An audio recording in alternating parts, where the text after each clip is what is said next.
The Galactic Council chamber fell silent as High Admiral Zethkar's massive form stood before the assembled representatives of 47 different species. His chitinous exoskeleton gleamed under the artificial lighting, and his 4 compound eyes surveyed the room with predatory satisfaction. Esteemed delegates, his voice resonated through the chamber's translation systems, today marks the end of the human infestation. A ripple of anticipation moved through the assembled aliens. The humans had been a thorn in the galaxy's side for barely 2 centuries since they'd stumbled into faster-than-light travel. Their rapid expansion, their refusal to follow established trade protocols, and worst of all, their insufferable confidence had irritated every major power in the known galaxy. "The Armada is complete," Zethkar continued, his mandibles clicking with satisfaction. 1 million ships from 37 member worlds, the largest military force ever assembled in galactic history. Ambassador Veltara of the Crystalline Collective raised one of her many translucent arms. "High Admiral, surely such overwhelming force is unnecessary against a single-world system?" Zethkar's laugh was a harsh, chittering sound. "The humans have spread like a plague across 43 systems, but their homeworld remains their heart. Cut that out, and the rest will wither and die." The holographic display in the center of the chamber activated, showing the Sol system in brilliant detail. Earth hung there like a blue-green jewel, seemingly peaceful and vulnerable. "Our intelligence reports indicate they have approximately 50,000 ships defending their home system," reported General Krextalk of the Reptilian Empire. "Primitive vessels, mostly. Their most advanced ships are barely equivalent to our patrol craft from 50 years ago." 50,000 against 1 million, mused Chancellor Prix of the insectoid hives. "The mathematics are satisfying." What they didn't show in their intelligence briefings were the reports from their own scouts that had tried to approach human space. Ships that vanished without a trace. Patrols that never returned. The few survivors spoke of impossible weapons and tactics that defied conventional warfare, but those reports had been dismissed as fear-mongering from inferior scouts. Ambassador Kylar of the Aquatic Federation shifted uncomfortably in his water-filled chamber. "The humans have proven resourceful in past conflicts. Perhaps we should reconsider diplomatic solutions." The chamber erupted in dismissive sounds from dozens of different species. Zethkar raised his primary arms for silence. "Diplomat Kylar speaks from fear," the High Admiral declared. "The humans defeated the Orion Pirates and the Border States Coalition through luck and desperation, nothing more. Against the combined might of the galaxy's greatest civilizations, they are nothing." The holographic display shifted to show the massive armada gathering at the edge of human space. Ships of every conceivable design filled the void, the elegant curves of crystalline vessels, the brutal efficiency of reptilian dreadnoughts, the organic flow of insectoid bioships, and dozens of other configurations representing the galaxy's military might. "The assault begins in 6 standard hours," Zethkar announced. "By tomorrow's dawn, the human threat will be eliminated, and the galaxy can return to proper order." Meanwhile, 93 light-years away, Admiral Sarah Chen sat in her command chair aboard the UES Defiant, humanity's flagship. The bridge around her buzzed with quiet efficiency as her crew monitored the approaching alien armada. "Ma'am," called Lieutenant Commander Jackson from the sensor station, "we're picking up massive energy signatures at the edge of the system. The alien fleet has dropped out of FTL." Chen nodded calmly. "How many ships, Jackson?" "Sensor count is..." "Ma'am, it's reading over 1 million vessels." "That can't be right." "Run it again," Chen ordered, though her expression remained unchanged. A moment later, Jackson looked up with wide eyes. "Confirmed, Admiral. 1,047,312 ships. It's the entire Galactic Council's combined fleet." The bridge fell silent. Around them, other officers paused in their work, absorbing the magnitude of what they faced. Chen stood slowly and walked to the main view screen. In the distance, barely visible even to their advanced sensors, the alien armada was forming up into attack formations. It was a sight that should have inspired terror in any rational commander. Instead, Admiral Chen began to laugh. It started as a quiet chuckle, then grew into full-bodied laughter that echoed through the bridge. One by one, her crew began to join in. Lieutenant Commander Jackson snorted with amusement. The weapons officer grinned widely. Even the usually stoic Chief Engineer Murphy cracked a smile. "Ma'am?" asked Commander Torres, Chen's executive officer, though he was fighting back his own grin. "Orders?" Chen wiped tears from her eyes and composed herself. "Send a message to Earth Command. Tell them the party's about to start." "Shall I activate the defense grid?" Torres inquired. "Not yet," Chen replied, settling back into her command chair. "Let's see what they're planning first. It would be rude to start the fireworks before they've properly announced themselves." As word of the alien armada spread through Earth's command structure, the reaction was surprisingly uniform across all levels of military leadership. From General Martinez at Global Defense Command to Captain Kim aboard the Orbital Defense Platform Unity Station, they all had the same reaction. Laughter, not the hysterical laughter of despair, but the genuine amusement of someone watching an elaborate joke unfold, the kind of laughter that comes from knowing something the other person doesn't. On Earth, in the underground command center beneath the Rocky Mountains, Fleet Admiral Harrison stood before a massive tactical display showing the alien fleet positioning itself for attack. Around him, his staff worked with calm efficiency, making preparations that would have seemed impossible to outside observers. "Sir," reported Colonel Walsh, "the Council fleet has formed up into standard assault formation. They're running active scans of our outer system defenses." "What are they seeing?" Harrison asked. "Exactly what we want them to see, sir. 50,000 ships, standard human configuration, defense platforms around Earth, Mars, and the asteroid belt. Nothing that should worry them too much." Harrison nodded. "And our actual defensive positions?" "Phase shifted and ready, sir. The entire grid is online and standing by." The Admiral studied the tactical display with satisfaction.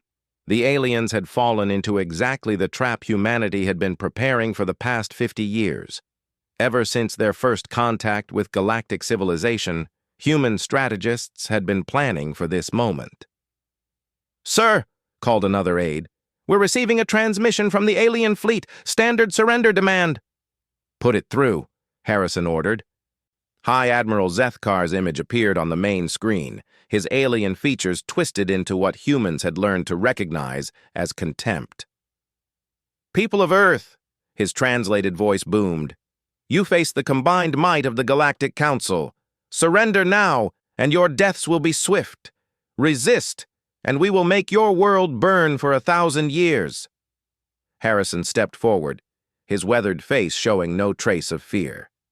Behind him, his staff continued their work with casual efficiency. "Admiral Zethkar," Harrison replied, "I have to ask, did you really bring your entire fleet here just for us? We're flattered."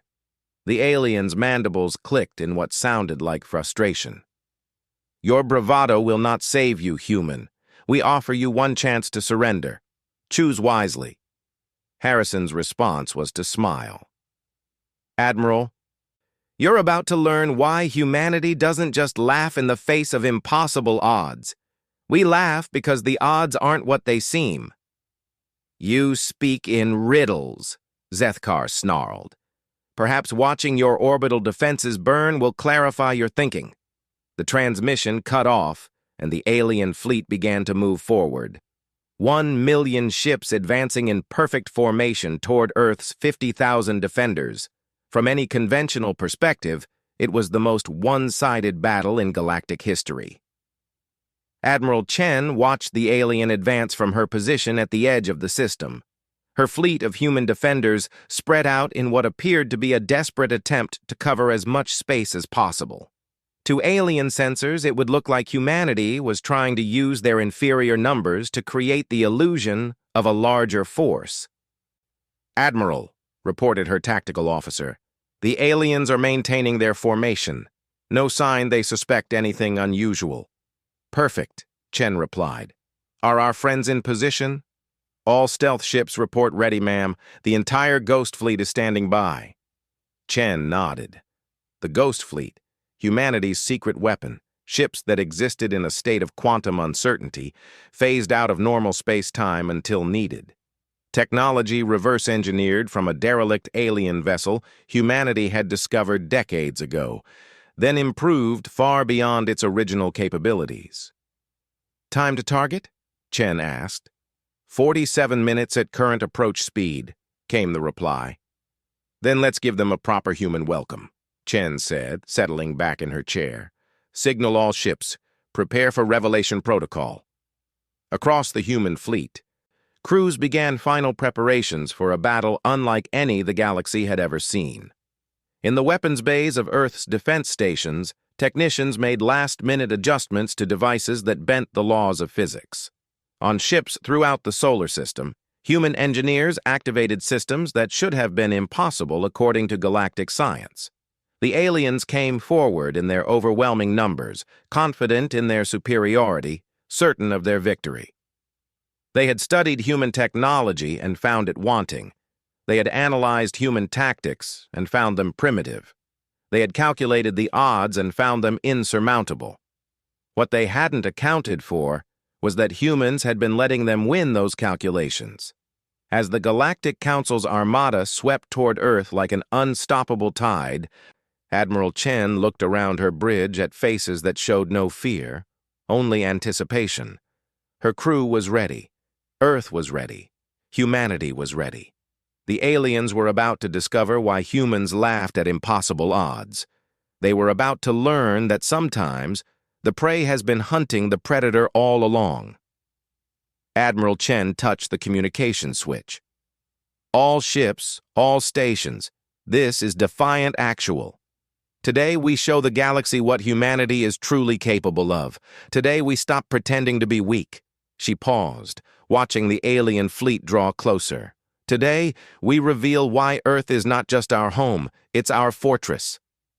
The greatest battle in galactic history was about to begin, but it would not be the battle the aliens expected. It would be the battle humanity had been preparing for their entire spacefaring existence. And they were ready. High Admiral Zethkar watched the tactical display with growing satisfaction as his armada closed the distance to the human home world. The pathetic 50,000 human ships had spread themselves thin across the solar system, a desperate defensive formation that would collapse within minutes once his overwhelming firepower was brought to bear. "Status report," he commanded from his flagship's command center. "All fleets report ready for engagement," replied his tactical coordinator. "The humans appear to be attempting some sort of layered defense, but their numbers are insufficient. Our forward scouts detect no hidden forces." Zethkar's mandibles clicked with amusement. "Begin the attack. Target their outer defense line first. Let them watch their pitiful fleet die ship by ship before we turn our attention to their world." The order rippled through the massive alien fleet. Weapons powered up across 1,000,000 ships, energy cannons that could crack moons, missile systems that could glass entire continents, and exotic weapons developed by dozens of different species over thousands of years of warfare. The first wave of alien fire reached the human outer perimeter and passed straight through empty space. "What?" Zethkar's roar echoed through his flagship's bridge. "Where are they?" On the sensor screens, the human ships that had been clearly visible moments before had simply vanished, not destroyed, not retreating, gone, as if they had never existed at all. "Sir," his sensor operator's voice trembled, "the human ships, they're showing quantum displacement signatures. They've shifted out of phase with normal space." "Impossible!" Zethkar snarled. No species has mastered dimensional shifting technology. Before anyone could respond, space around the alien fleet erupted in fire. The human ships hadn't vanished. They had shifted into a parallel dimensional phase, allowing the alien fire to pass through their positions harmlessly. Now they reappeared, but not where the aliens expected. They materialized inside the alien formations, appearing between enemy ships in positions that should have been impossible to reach undetected. Admiral Chen smiled grimly as her task force phased back into normal space, directly in the middle of a cluster of crystalline collective dreadnoughts. The aliens' own formation worked against them now. Packed tightly for maximum firepower, they couldn't maneuver quickly enough to respond to enemies that appeared in their midst. Fire, Chen ordered calmly. The UES Defiant unleashed its primary weapon, not the crude plasma cannons the aliens had seen in previous encounters, but something far more devastating. A quantum disruption beam that didn't just destroy matter, but convinced it to cease existing on a fundamental level. The crystalline ship directly ahead of them didn't explode. It simply stopped being there, leaving nothing behind except confused sensor readings and a faint shimmer in space where it had once existed. Around her, the rest of her task force opened fire with similar weapons. Ships that the aliens had estimated would take dozens of hits to destroy were vanishing with single shots. "Ma'am," reported her tactical officer with barely contained excitement, "the aliens are trying to retarget, but our phase shift is confusing their targeting systems. They can't lock onto us." "Excellent," Chen replied. "Continue firing. Show them what human engineering can really accomplish." Across the solar system, similar scenes played out as human ships revealed capabilities that defied everything the aliens thought they knew about human technology. Ships that could phase in and out of reality at will. Weapons that didn't just destroy targets, but erased them from existence. Defense systems that turned enemy firepower against itself. But the true revelation was yet to come. "Admiral," called her communications officer, "we're receiving a transmission from Earth Command. Admiral Harrison is authorizing Phase 2. Chen's grin widened. "Signal all ships. Activate the Fortress protocols." Throughout the solar system, what the aliens had assumed were simple human defense platforms began to transform. Structures that had appeared to be basic weapons platforms revealed their true nature as the outer shells fell away. Earth's moon split open like a flower. The rocky surface that had remained unchanged for millions of years cracked along hidden seams and folded back, revealing the massive mechanical construct hidden beneath. What emerged was not just a space station, but an entire battle fortress the size of a small planet. "By the seven hells," whispered Admiral Chen as she watched the display. Even knowing it existed, seeing Luna Base reveal itself was breathtaking. Similar transformations occurred throughout the system. Asteroids that had drifted in the belt for eons cracked open to reveal hidden shipyards and weapons platforms. What the aliens had cataloged as natural planetary formations revealed themselves as camouflaged fortress worlds. Mars itself began to change, its rusty surface shifting to expose weapon emplacements that could have destroyed continents. But the greatest shock was yet to come. High Admiral Zethkar stared at his tactical display in growing horror as what had been a simple star system transformed before his eyes into the most heavily fortified position he had ever seen. His million-ship armada suddenly seemed inadequate against defenses that spanned multiple worlds.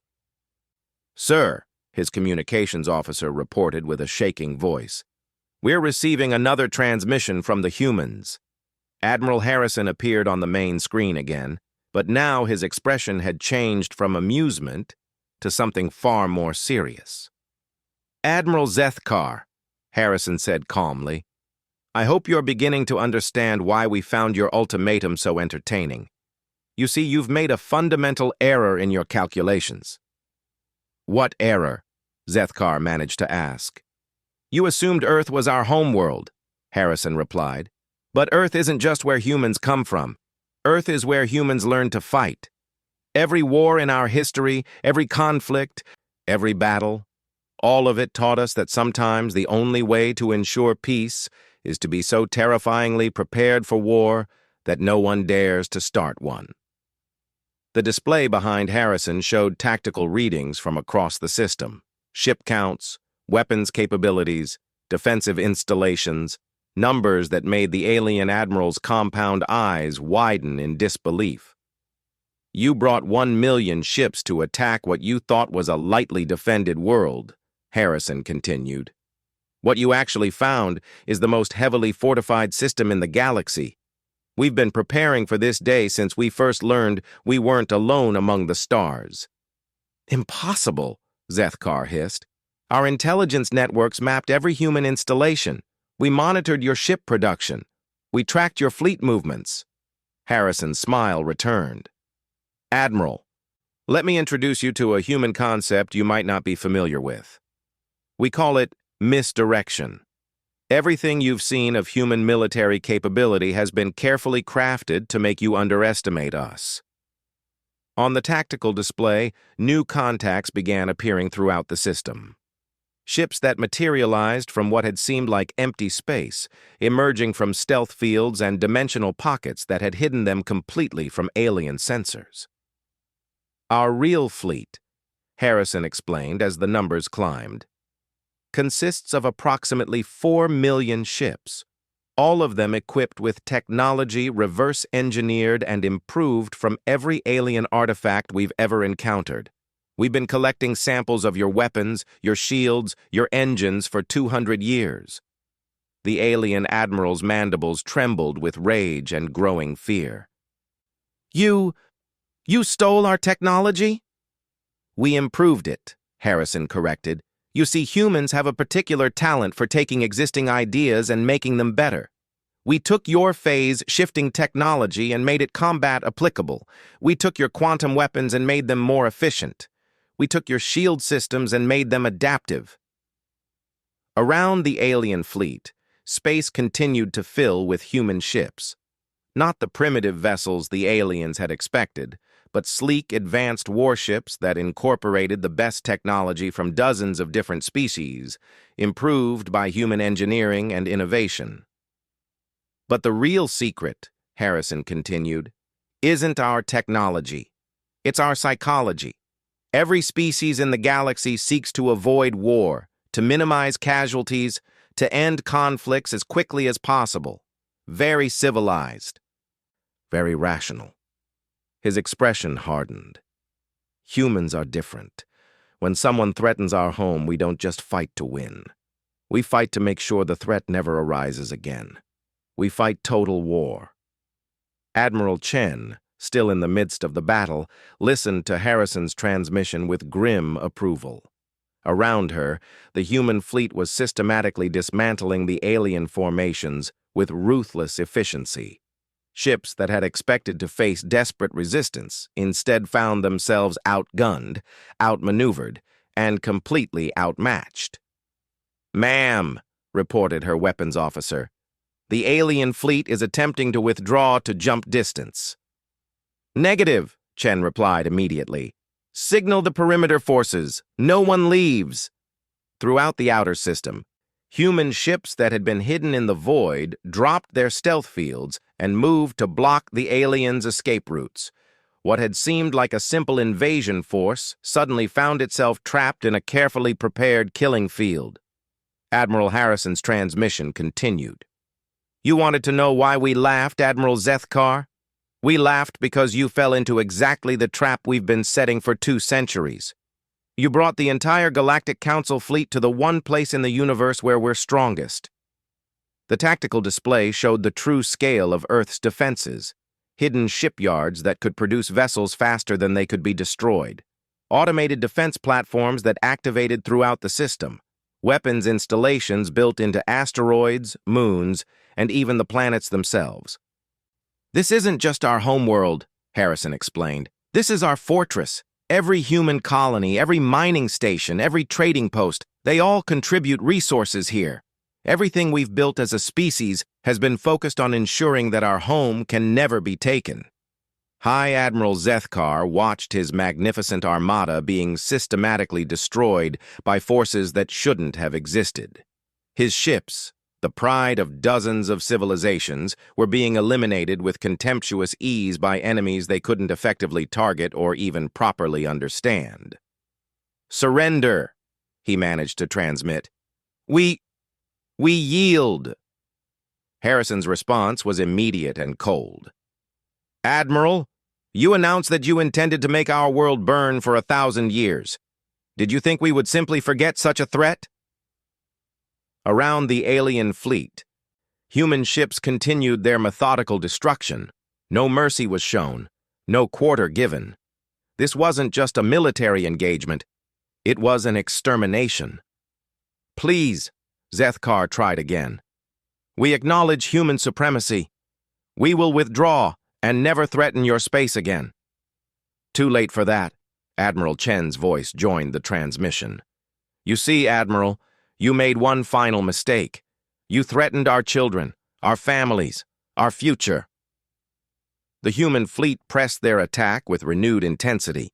The vast alien armada, pride of the galaxy's greatest civilizations, was being reduced to expanding clouds of debris and energy. "This is what happens," Harrison said quietly. "When someone threatens humanity's home, this is why we laugh at impossible odds. Because we make the impossible happen." The last coherent alien formation broke apart under human fire. The galaxy's mightiest armada was dying in the home system of the species they had come to exterminate, and Earth's defenders were just getting started. The battle that the Galactic Council had expected to last minutes stretched into hours, but not because of alien resistance.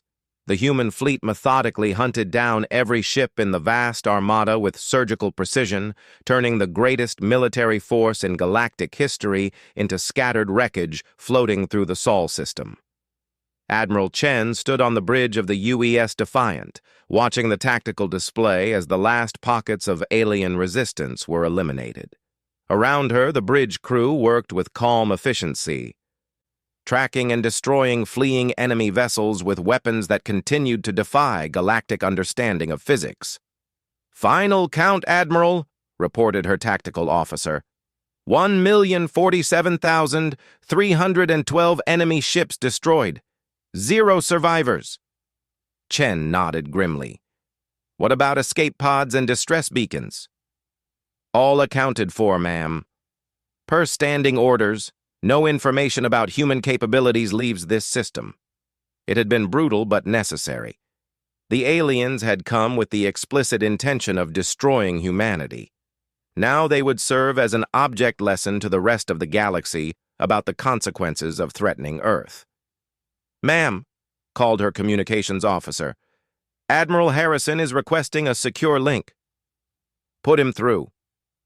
Fleet Admiral Harrison appeared on the main screen, his weathered face showing satisfaction mixed with weariness. Behind him, the command center buzzed with activity as staff coordinated the massive cleanup operation. "Sarah," Harrison said, using her first name now that the formal battle was over. "Outstanding work out there. Your phase shift tactics were flawless." "Thank you, sir. What's our status with the rest of the galaxy?" Harrison's expression grew thoughtful. "That's what we need to discuss. Our long-range sensors are picking up massive fleet movements throughout Council space. Word of the Armada's fate is spreading, despite our communications blackout." Chen frowned. "How? We eliminated all their ships." "Because they were expected to report back," Harrison explained. "When 1,000,000 ships go silent, people notice. The question now is what comes next." The answer came sooner than expected. "Admiral," reported a technician, "we're receiving a priority transmission from the edge of the system. Single ship, broadcasting Galactic Council diplomatic codes." Harrison and Chen exchanged glances. "Put it through," Harrison ordered. The figure that appeared on screen was unlike any of the species that had comprised the Armada. This alien was tall, ethereal, with features that seemed to shift and flow like liquid starlight. When it spoke, its voice carried harmonics that suggested vast age and wisdom. "People of Earth," the being began, "I am Ambassador Luminous Path through Darkness of the Ancient Ones. We have observed your demonstration."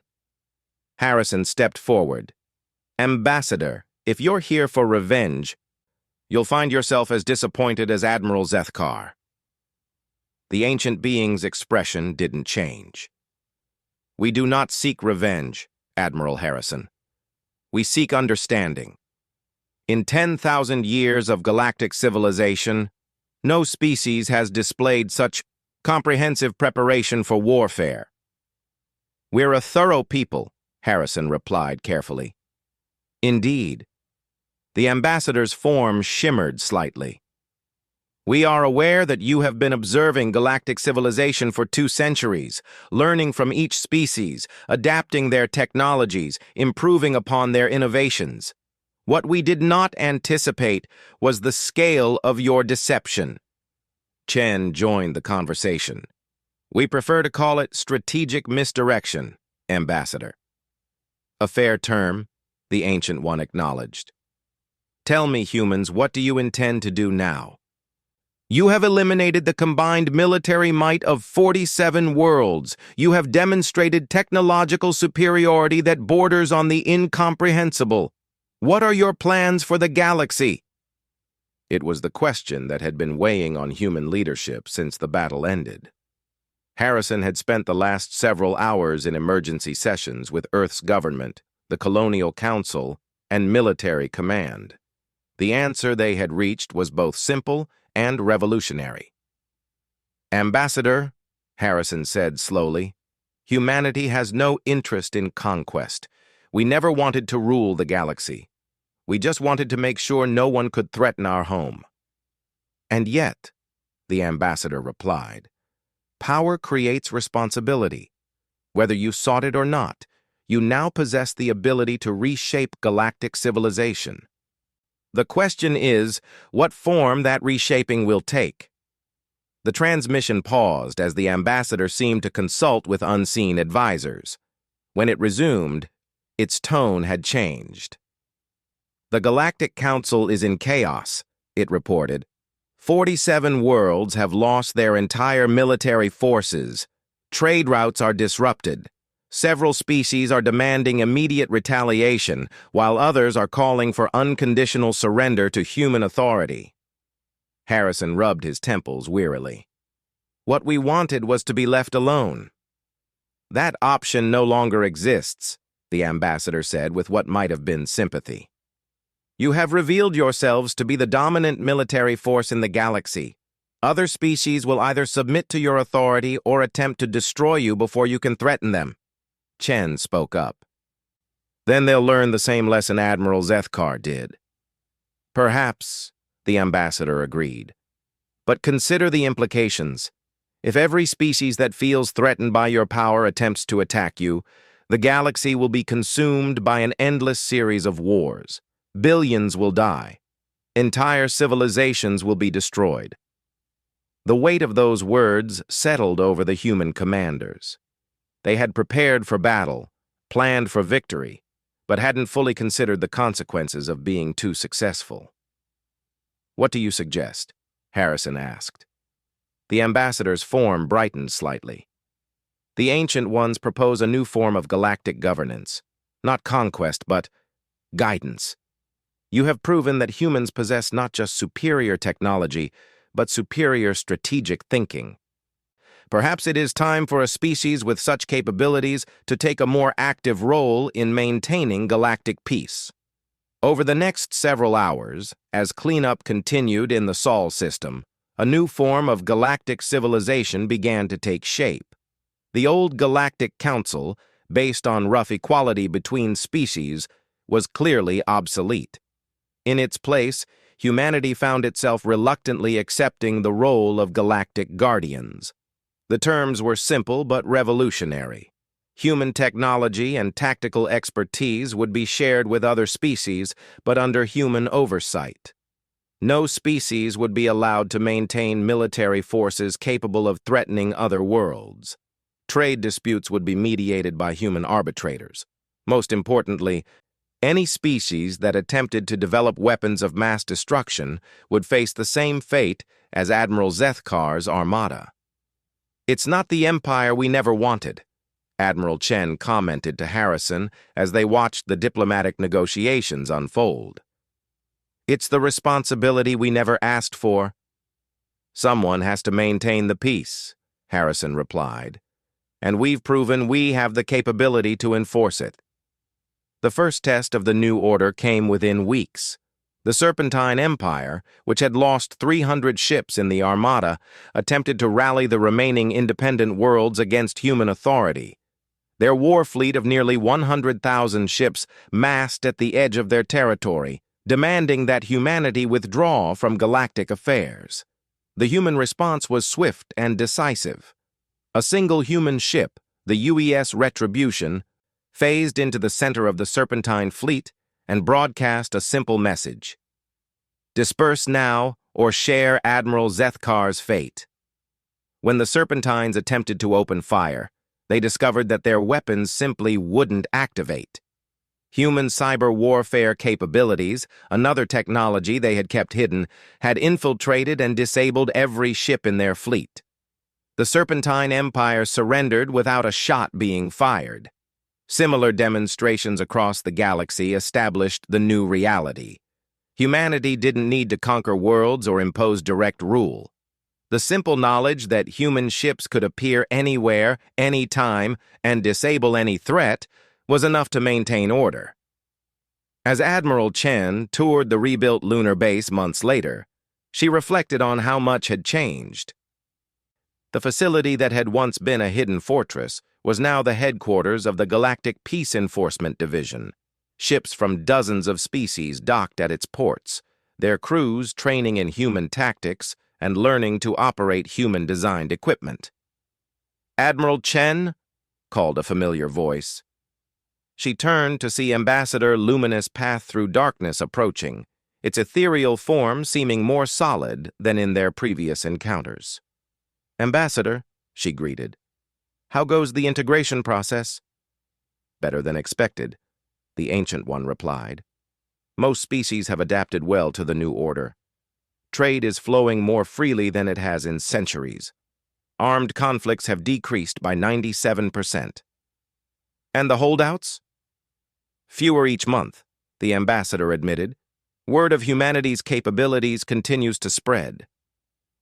Most rational species have concluded that cooperation is preferable to extinction." Chen nodded, looking out through the observation windows at the bustling port. Human ships worked alongside vessels from dozens of other species, their crews learning from each other, building something unprecedented in galactic history. "Do you think we made the right choice?" she asked. The ambassador considered the question carefully. 200 years ago, when humanity first entered galactic civilization, we worried about the chaos your species might bring. You were aggressive, unpredictable, unwilling to follow established protocols." It paused, its form shifting colors slightly. "We were wrong to worry about chaos. We should have worried about order. Humans don't just win conflicts. You end them. Permanently." Through the windows, they could see Earth hanging in the distance, blue and green and peaceful. The world that had laughed in the face of the galaxy's greatest armada now served as the capital of a new galactic civilization based not on conquest, but on the absolute certainty that any threat to peace would be eliminated with ruthless efficiency. "The old galaxy feared humanity because you were unknown," the ambassador concluded. "The new galaxy respects humanity because you are understood. You are the guardians who ensure that never again will any species need to fear extinction at the hands of others." Chen smiled slightly. "Because anyone who tries to commit genocide will face us instead."